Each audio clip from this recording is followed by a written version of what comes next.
18 वर्षाच्या एका तरुणीचा पिरियड्स पुढे ढकलण्यासाठी घेतलेल्या गोळ्यांमुळे मृत्यू झालाय। घरात पूजा असल्यामुळे तिने काही हार्मोनल गोळ्या घेतल्या होत्या। त्यानंतर तिला तीव्र वेदना सुरू झाल्या।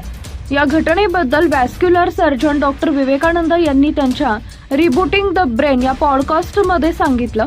डॉक्टर विवेकानंद म्हणाले, एका 18 वर्षाची तरुणी तिच्या मैत्रिणीसोबत माझ्या क्लिनिकमध्ये आली। तिच्या पायांना आणि मांड्यांना सूज आली होती आणि तिला प्रचंड वेदना होत होत्या।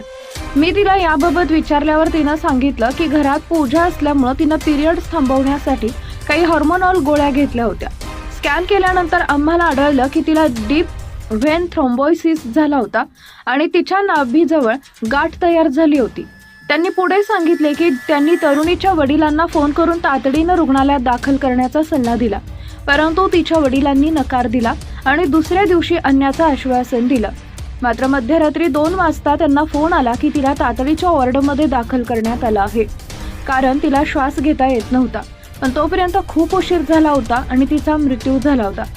डीप व्हेन थ्रोम्बोसिस डीव्हीटी ही एक अशी वैद्यकीय स्थिती आहे ज्यात शरीराच्या खोल शिरांमध्ये, विशेषतः पायांमध्ये रक्ताची गाठ तयार होते।